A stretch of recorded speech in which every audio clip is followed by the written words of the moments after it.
Ladies and gentlemen, our program will begin in 1 minute. Please take your seats so that we may proceed on time. Thank you.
United States Army Chaplain, Colonel Philip Wright.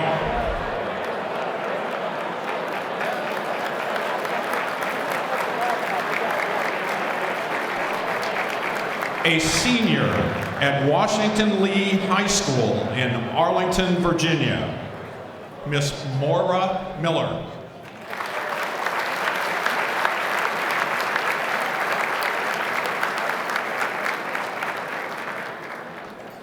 A student at the University of Colorado at Boulder, Mr. Michael Lotto.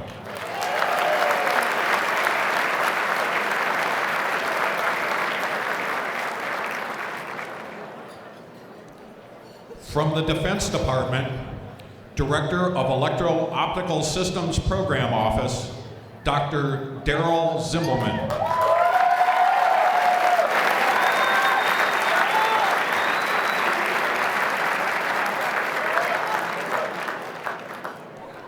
Research Associate from the Atmospheric Sciences Research Center, SUNY, Albany, Dr. Craig Ferguson.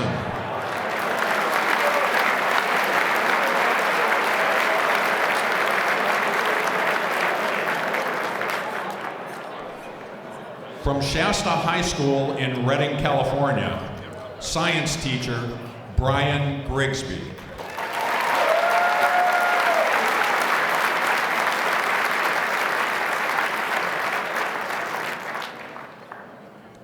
Fellow at the Jet Propulsion Laboratory in Pasadena, California, Dr. Adam Stelzner.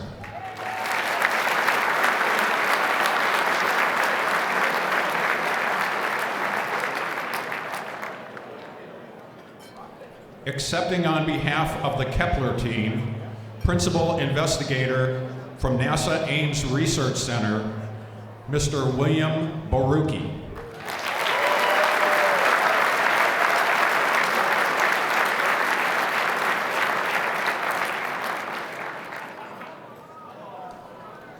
The President of the National Space Club, Miss Jill Pomeroy.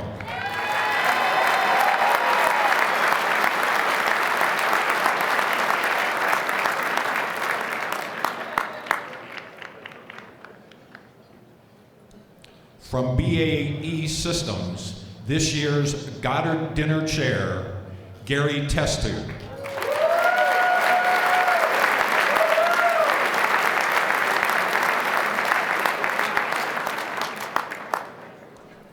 Recipient of the Robert H. Goddard Dinner Keynote Scholarship from Duke University, Miss Emily Briere.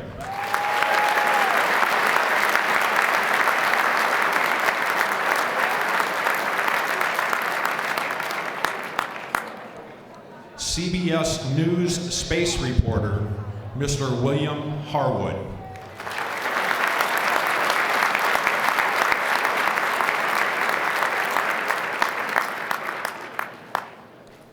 Representing the X-51A Wave Rider team, X-51 Program Manager from Aerojet Rocketdyne, Mr. George Thumb.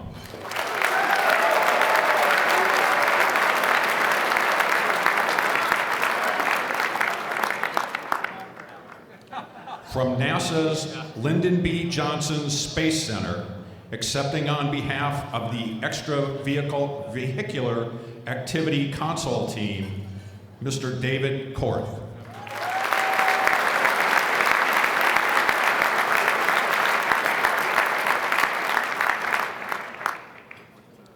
Director of Operations, 45th Launch Support Squadron, 45th Launch Group, Air Force Space Command at Cape Canaveral Air Force Station, Lieutenant Colonel Samuel Little.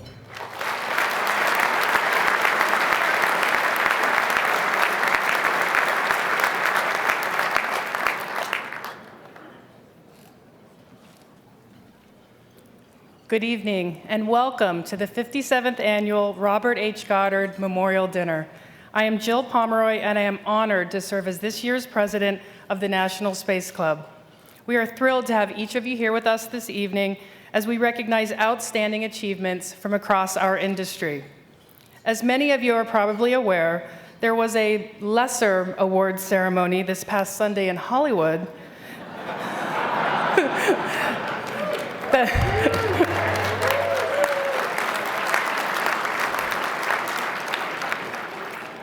that gave the movie Gravity a number of technical awards for their technical inaccuracies in space.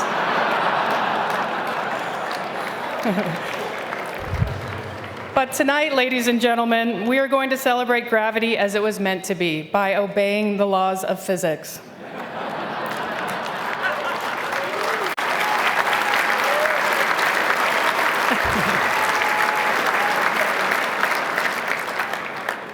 It is our tradition to begin with an invocation, and tonight we are again pleased to have with us Chaplain Colonel Philip Wright, an airborne ranger whose significant military achievements include the Bronze Star. Please stand.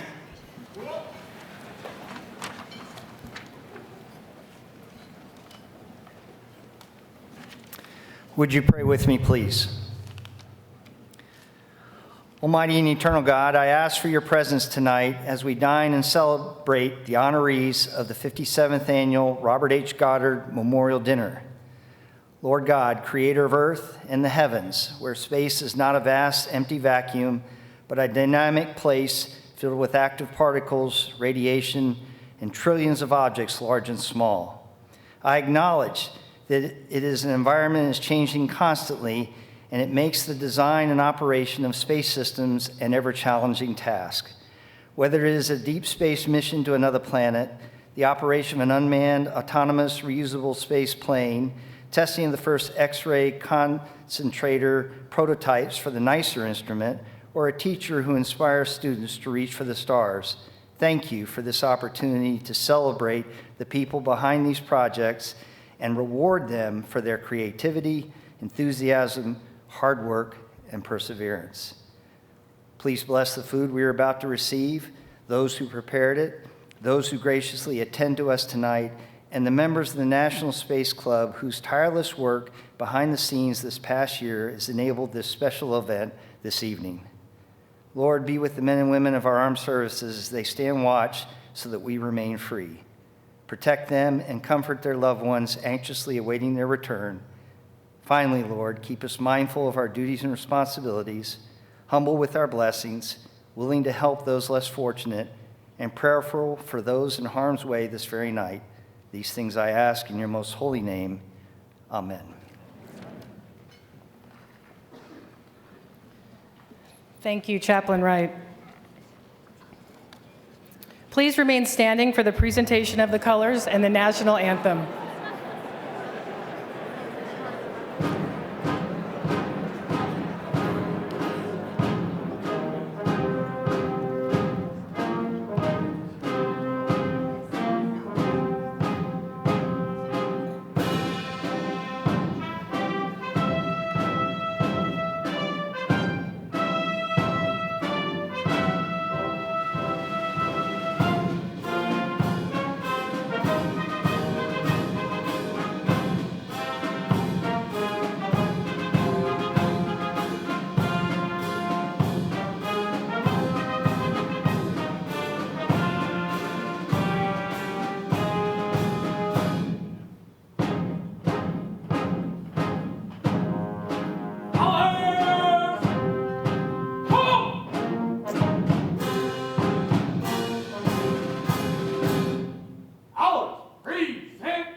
Ladies and gentlemen, please be seated while the Air Force Band plays the Armed Services Medley.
Ladies and gentlemen,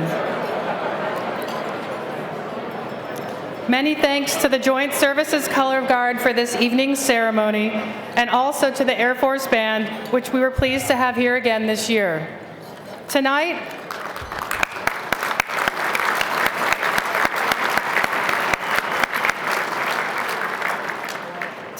we are thrilled to have with us some of the most senior government leaders from across the civil and defense, space, and intelligence community, and I would like to recognize them now in alphabetical order. NASA Administrator, Major General Charles Bolden, Jr.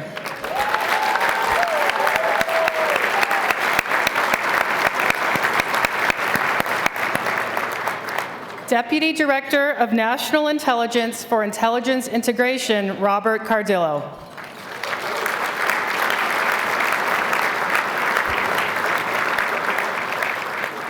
Assistant Secretary of the Air Force, Dr. Jamie Morin.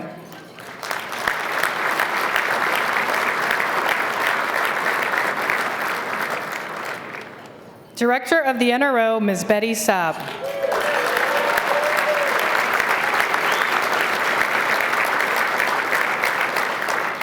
And Dr. Catherine Sullivan, NOAA Administrator.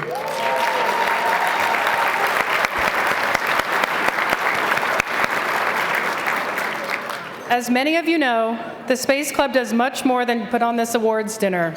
In fact, we have a growing youth education program that has supported more than 600 students and teachers with scholarships and internships funded primarily by this event. Tonight, I'm pleased to announce that we will be able to support 50 summer interns at NASA's Goddard and Wallops Space Flight Centers because of your support this evening. Thank you.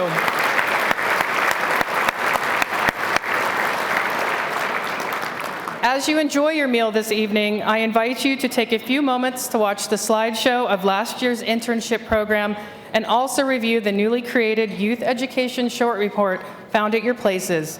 You may recognize some of the faces in the room, as some of these amazing students are here tonight serving as ushers. In addition, you may have noticed the video playing outside in the foyer. This video was filmed during the Scholars Program last summer and highlights the students and the many exciting projects that they were working on. If you miss it, you can also view the video on the Space Club website. Additionally, we appreciate the volunteer support of the Space Generation Advisory Council and the support shown by the Future Space Leaders Program this evening. We are proud to continue this collaborative outreach and look forward to seeing it grow in the future. And please, take a moment to thank these volunteers, as I'm sure many of us will be calling them boss at this dinner in the not-so-distant future.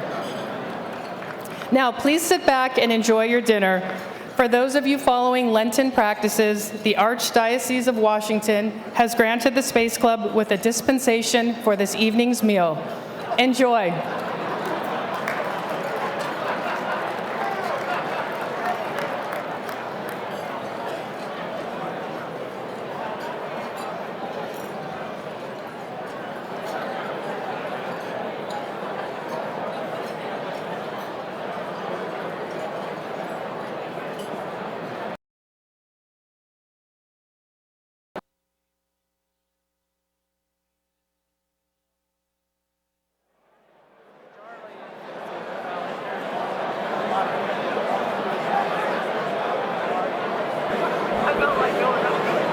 Ladies and gentlemen, take your glass. Ladies and gentlemen, if you could please take your seats.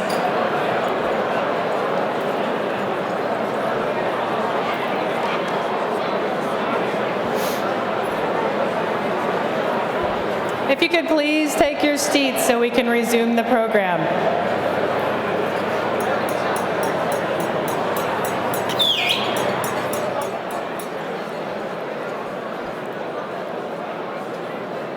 Thank you. All right, welcome back, everyone. Welcome back.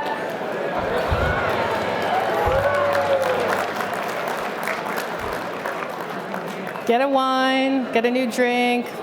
We're settling in for the last part of the program.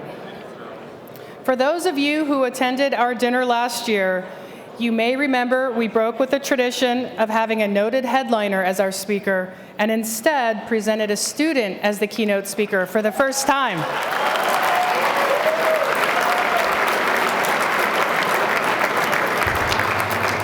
The positive feedback we received about last year's student speaker was so tremendous, we've decided to break with tradition yet again.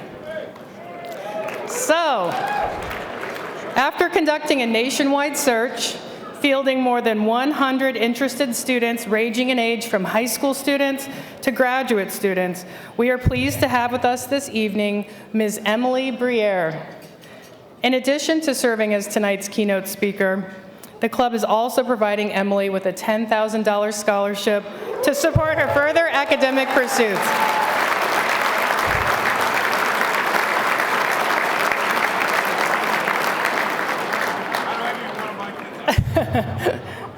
Emily is a junior studying mechanical engineering at Duke University, and her impressive list of awards and honors includes serving as director of the Time Capsule to Mars mission, as well as holding a research associate position at NASA Ames Academy for Space Exploration. Please help me welcome the future of the aerospace industry and tonight's keynote speaker, Ms. Emily Briere.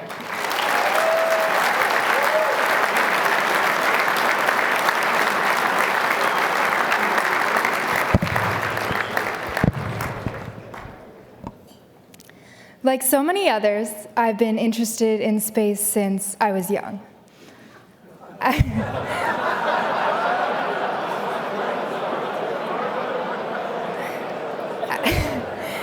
I remember the magic school bus in space on TV, my mom teaching me about night and day using a flashlight and an apple, and finding out that Wallace and Gromit's moon was made of cheese. Our early home videos show me hopping from couch to couch, clad in an ill-fitted, self-constructed astronaut suit, which I confess was just made of cardboard cereal boxes, aluminum foil, and dryer tubing. Space filled my world. Light fixtures were galaxies.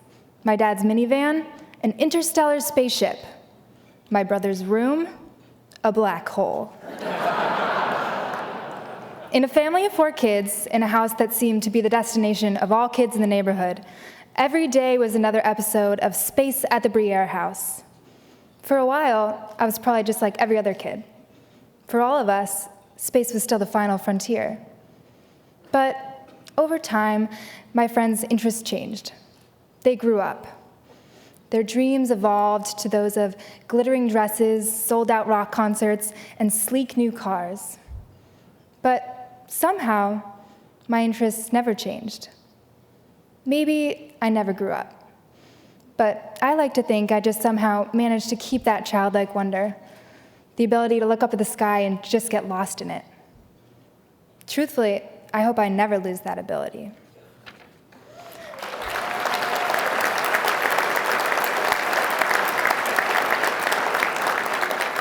We live in the country, in the middle of nowhere, really, and that's the best place in the world to watch space.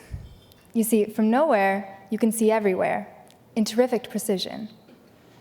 For a while, I'm sure more than a few people regarded my fascination with space as childish, yet it's been said that kids see the big picture, that they ask the questions so simple that they're often overlooked.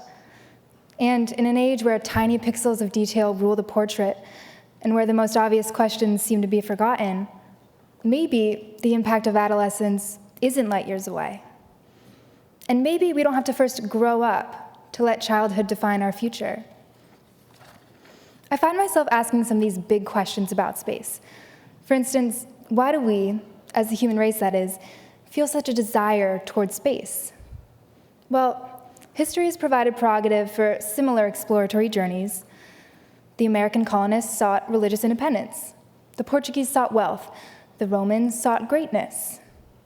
Space is most decidedly a symbol of exploration, novelty, intrigue, and even potential wealth. But we should not dismiss the pressing possibility that we go to space simply because it is our future. Having been born in 1993, I find myself in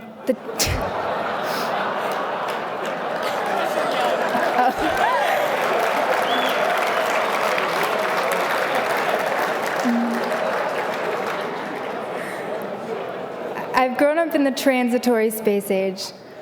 We find ourselves shifting from the old, glorified, and nationalized space race to one driven more by consortia and collaboration. From a government-driven program motivated by national pride to one largely driven by the global private sector. From a near-Earth orbit focus to talk of corralling an asteroid to mine, or even living on Mars. We're moving faster than ever before to make this giant leap forward into the interplanetary era that will define all subsequent generations of life here on Earth. Now, that's about as unprecedented as it was to when we first set sail from one continent to another. We're at a momentous threshold. We're traveling to colonize another planet. And I still remain the big picture girl. I still look up and I want to see that these giant leaps are for all mankind. Recall President Kennedy's preamble to man's most hazardous adventure. For the eyes of the world now look into space, to the moon, and to the planets beyond, and we have vowed that we shall not see them governed by a hostile flag of conquest, but by a banner of freedom and peace. Whether we're talking about corporations, billionaires, or nation states, I believe that these next steps are not in the name of individuals or conglomerates. They are for humanity and all it represents. So why not take this next big step together as mankind? I'm one of the leaders of a space endeavor that we believe could refocus and remind ourselves what it's all about.